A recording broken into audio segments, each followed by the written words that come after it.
Seguimos, y esto tiene que ver bastante con algo que hemos hablado el otro día. Acá hemos tenido a Sol hablando un poco de las tecnologías, de la comunicación, de esas cosas que hay y de las que falta. Es por eso que vamos a meternos de lleno, en este caso en una conversación con Martín Becerra, profesor universitario, investigador del CONICET, especializado en medios y TICs. Más que nada, a raíz de algo que ya anunciamos, que tiene que ver con el fondo fiduciario, la disolución en realidad del fondo fiduciario del Servicio Universal, que con él vamos a poder charlar un poquito más de qué se trata esto. Buenos días, Martín, de este lado Delfina Franco y Pedro, te saludamos.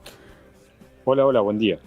Bueno, muchas gracias por tu tiempo. En primer lugar, meternos en este tema, sabemos que fueron pasando varias cosas en los últimos días, pero esto tiene que ver, con una decisión del gobierno de ponerle fin a un programa que... ¿De qué trataba, si lo tuvieras que describir un poco con simples palabras?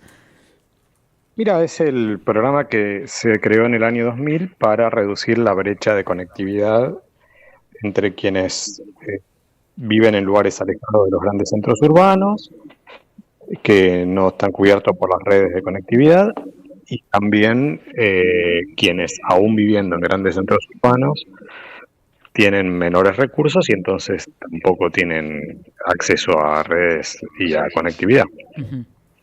¿Y qué implica, qué significa esta disolución de este fondo? Porque también lo estuvimos mencionando, porque una particularidad que también igualmente se fue dando en varias políticas del gobierno tiene que ver con limitar la política, limitar el acceso a lo que esa política brindaba, pero no la recaudación que tenía, por ejemplo, este fondo.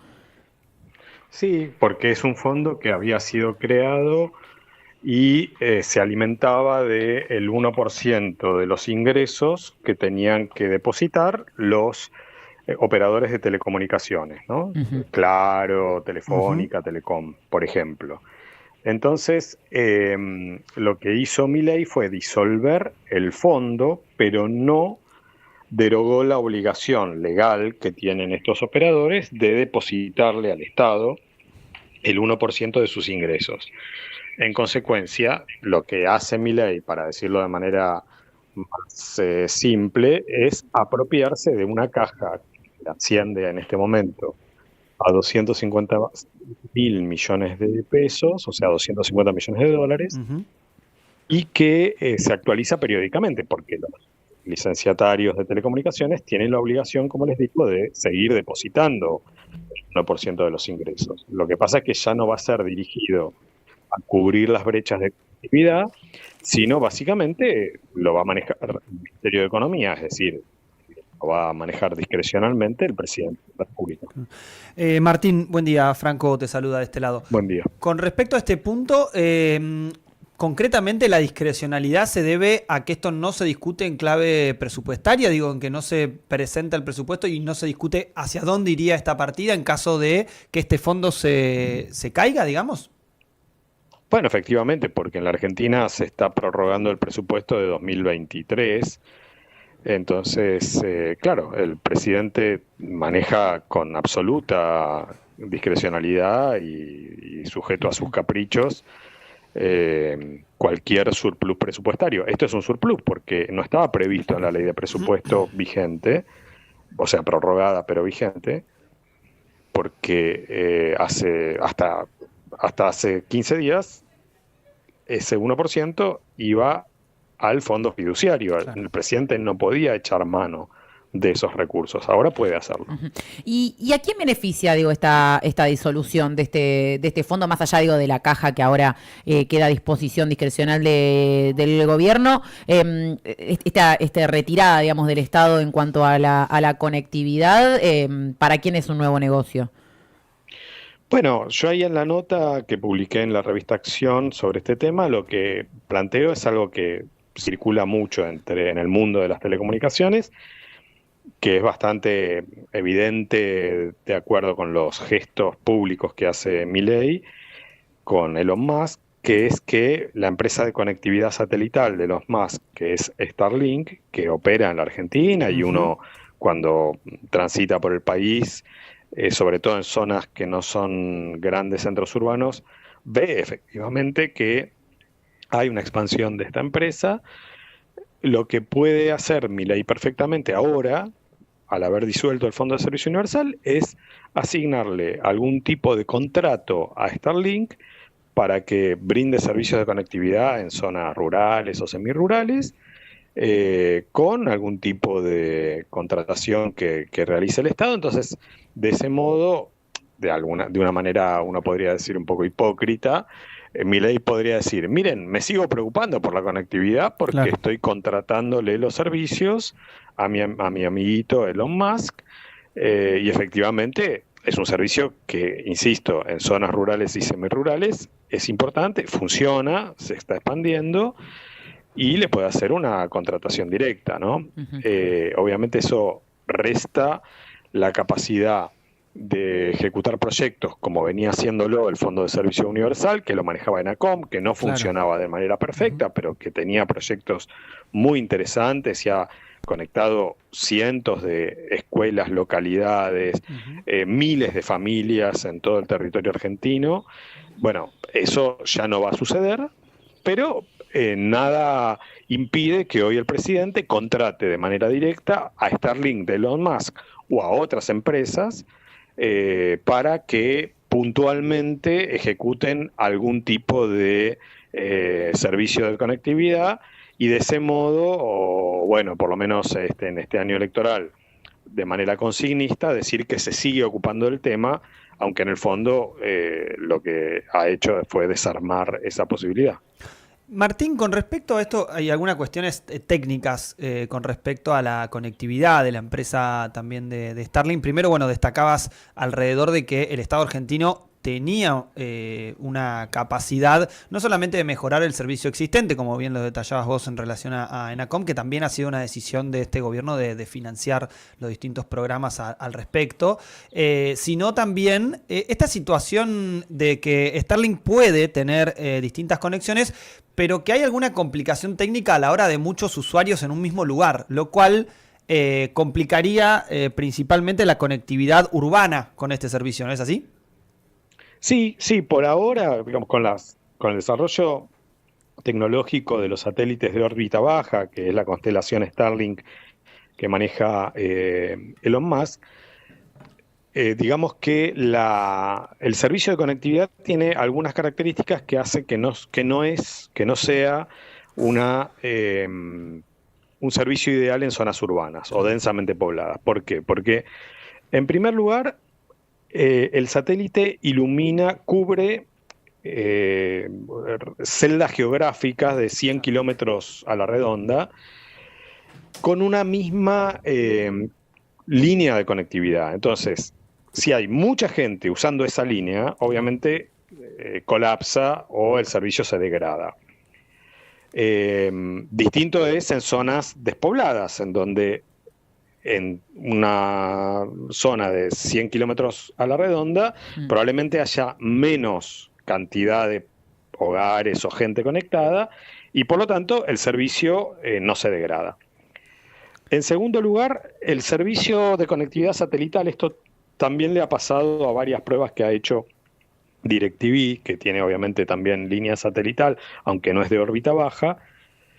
Lo que pasa es que el servicio de bajada del servicio es relativamente bueno, vamos a decir 50 megas por segundo. En cambio, el servicio de subida es muy lento. Entonces, depende la aplicación o el tipo de prestación que uno necesite como cliente, puede ser mejor o peor contratar Starlink. Esto quiere decir, si tenés que hacer mucho zoom o tenés que subir mucho video, que es más pesado, digamos, el archivo de video, entonces Starlink no es una solución ideal, Claro. aunque no quiero dejar de reconocer que efectivamente en zonas rurales donde no hay cobertura, entre no tener cobertura y si tenés capacidad económica y podés contratar los servicios de Starlink, es mejor tener Starlink que no tener nada, eso está claro. Por poner un ejemplo concreto, a nosotros que hacemos streaming en una ciudad urbana, para explicarlo o para complementar esta explicación que recién hacías, tendríamos algunos problemas en cuanto a el envío de la información que nosotros hacemos a los oyentes que nos escuchan por las distintas, tanto por YouTube como por la aplicación, por ejemplo. Efectivamente. Distinto es si vos solo quisieras recibir un streaming. Claro. Sí, pero... Sí. Martín, te sacamos un cachito del tema del fondo fiduciario por otro tema que fue noticia esta semana, que abordamos en el medio también, que tiene que ver con los anuncios que hizo Mark Zuckerberg esta semana, el creador de Meta, en cuanto a algunas modificaciones en sus plataformas. Brevemente, sé que es un tema sumamente complejo, pero bueno, ¿qué implicancias crees que pueden tener estos nuevos anuncios? Bueno, sobre todo lo que ha hecho él fue, de manera explícita además, alinearse con Donald Trump, que asume su segunda presidencia el próximo lunes, y entonces básicamente desmontó, por lo menos él dice en Estados Unidos, pero es difícil que no alcance al resto del planeta donde opera Facebook e Instagram. Claro. Por lo menos desmontó todo el equipo de moderación de contenidos y la contratación de los servicios de verificadores, organizaciones tipo chequeado, pero que hay en todos otros países, que básicamente ejercían un servicio profesional que le brindaban a Meta respecto de chequear si, por ejemplo, videos que se viralizan en Instagram sobre la vacuna, vamos a poner de COVID, pero puede ser de cualquier otra cosa, es un video que se ajusta a los descubrimientos, avances y constataciones científicas, o es un bolazo atómico. Claro. Entonces, esa tarea que se ejercía profesionalmente a través de los verificadores, bueno, Mark Zuckerberg ahora la elimina para congraciarse con Trump, y además modificó la plana mayor de gerencias de Meta, poniendo a halcones del Partido Republicano también para, de este modo, quedar bien con el próximo presidente, a quien le molestaban mucho las políticas de moderación de contenidos. Recordemos que Trump, en los días finales de su primera presidencia, fue censurado por Meta y también por Google en YouTube y también por Twitter. Le cancelaron todas las cuentas cuando llamó a tomar el Capitolio.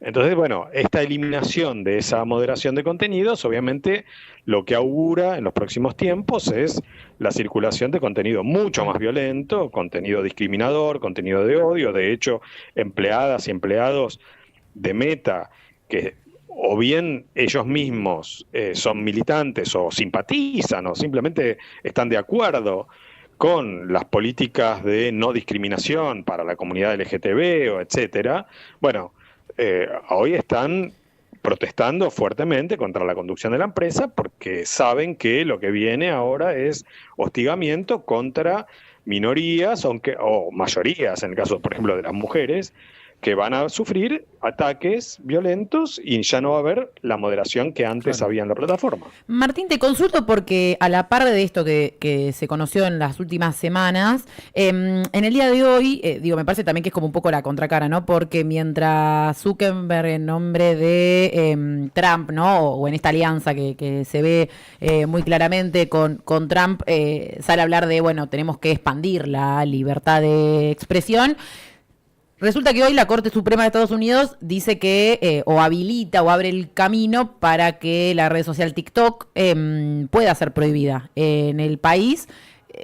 ¿Qué crees que puede pasar con esto? Si ya, no sé si ya hubo declaraciones de Trump, por ejemplo, al respecto, pero digo, porque también es como que se está viendo, ¿no? Esta alianza más grande de Trump que quizás antes no existía con las grandes plataformas de digitales y todo el mundo de las telecomunicaciones de este estilo. ¿Qué crees que puede pasar esto? Y también, tu opinión con respecto a cómo está avanzando también estos grandes millonarios del mundo en vinculación con presidente, que ahora es Trump, pero también lo podemos ver en nuestro país, como lo hablábamos recién con Elon Musk.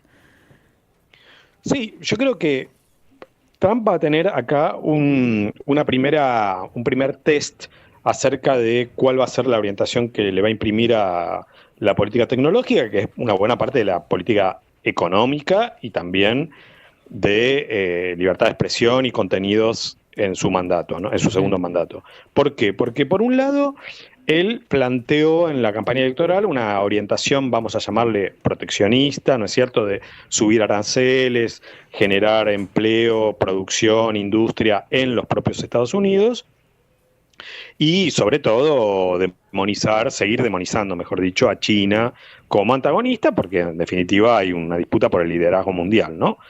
Eso por un lado. Por el otro lado, esta decisión de censurar, de prohibir a TikTok, a menos que TikTok sea vendida a capitales estadounidenses, que efectivamente vence este domingo, es decir, un día antes de la asunción de Trump, es una ley que promovió el gobierno de Biden en retirada, que fue votada el año pasado por el Congreso, por las dos cámaras del Congreso, incluso con mayorías de los dos partidos políticos, y Trump en su campaña electoral, bueno, fue bastante, yo diría, crítico de esa medida. Él señalaba que no le parecía bien prohibir TikTok, o sea que yo creo que él tiene servida, vamos a decir, una medida que sería de garantizar que TikTok siga existiendo, que es una medida demagógica que coincidiría con el interés de los 170 millones de usuarios. Claro. La red TikTok es la que más creció en los Estados Unidos en los últimos 4 años y sobre todo se utiliza entre adolescentes, niños, niñas y jóvenes. Entonces es una población usuaria de TikTok que la verdad que ve con mucha antipatía la decisión de prohibir esta red. Entonces, Trump podría erigirse en una especie de campeón de la libertad de expresión, ¿no es cierto?, permitiendo que TikTok siga funcionando con un decreto presidencial, desoyendo o esta decisión de la el Corte lapso Suprema que le dieron, que como digo, el ultimátum que vence este domingo, o bien podría efectivamente cuadrarse con lo que votó el Congreso de Estados Unidos, con lo que decidió Biden y con lo que ahora acaba de ratificar la Corte Suprema estadounidense, de prohibir esta red china. Bueno, si es así, vamos a entrar como en una nueva fase de desarrollo de las aplicaciones, redes, etcétera, en Occidente, porque hasta ahora en Occidente no había redes sociodigitales prohibidas. Claro. Y un poco el argumento de las potencias occidentales, sobre todo de Estados Unidos, era: nosotros somos distintos a China, nosotros permitimos incluso aquello que nos es molesto en términos de contenidos. Bueno, ahora ese argumento se caería si efectivamente la prohibición, como todo parece indicar, es llevada a cabo a partir de este domingo. Claro. Martín, muchas gracias por el tiempo, por toda esta explicación. Justo, bueno, fueron varias las noticias que pasaron. Me parece que vamos a seguir en un escenario donde porque ya ahora, digamos, hoy en día, capaz lo que antes eran noticias sobre los medios, empiezan a hacer noticias sobre plataformas, sobre aplicaciones y demás que empiezan a moldear un poco el contexto en el que vivimos. Así que te agradecemos y te esperamos. Bueno, estaremos en contacto para próximas comunicaciones. Bueno, cómo no. Muchas gracias. Muchas gracias. Martín Becerra, profesor universitario e investigador del CONICET, doctor, mira, voy a decirlo en específico, doctor en Ciencias de la Información, si no me equivoco, lo tenía por acá recién. En Tecnología de la Información, tremendo. Muy importante. Porque... Sí, fundamental para entender este mapa, porque me parece que muchos todavía, incluso los que vivimos en este mundo, en el mundo, digo, digital, de streaming y todo esto, seguimos teniendo en la cabeza el funcionamiento, sobre todo los que nos criamos con diarios, aunque sean digitales o aunque sean en papel, con la televisión y con los noticieros. Es algo que la fecha de vencimiento, por más que algunos quieran decir nunca muere, todo se modifica, bueno, las redes sociales claramente han logrado no solamente una trascendencia, sino además una modificación en la forma en la cual nos relacionamos con la información y un montón de cosas que son importantes que le empecemos a dar vueltas y sobre todo a discutirlas de cómo funcionan y cómo las usamos. Y me parece importante esto de cara al lunes que asume Trump, ya que nos vamos despidiendo que es viernes. El lunes asume Trump, estaremos hablándolo acá, pero veremos si ahí vamos a nadar. El domingo vamos a ver esto, ¿no? Si Trump decide... bueno, el lunes lo veremos, si Trump decide prohibir TikTok, ya estamos ante un panorama donde por lo menos la narrativa occidental de no prohibimos nada y somos recontra libres y aguante la libertad de expresión, bueno, va a poder mostrar, y más que nada se lo va a tener que explicar a los 170 millones de estadounidenses que usan TikTok, ¿no? Movilizaciones en Estados Unidos por Mira, la yo digo que a prohibición de los TikTok. yanquis los mueven pocas cosas. TikTok me parece que es una de ellas. Nos vamos a nos vamos y volvemos muy rápidamente. Ya nos vamos para el cierre y el sorteo, así que últimos segundos para suscribirse a la comunidad de Trinchera. Ahora todos planeros. Ahora todos planeros, ahora todos precarizados. Ahora toca pala. Antes también paleábamos, ¿sabes? Agárrela, todavía puede. Así también pobres. Asumo, trabajador pobre. Avivate, estamos perdiendo. Ayudar, transfiriendo puedo. Afirmativo, todavía puede.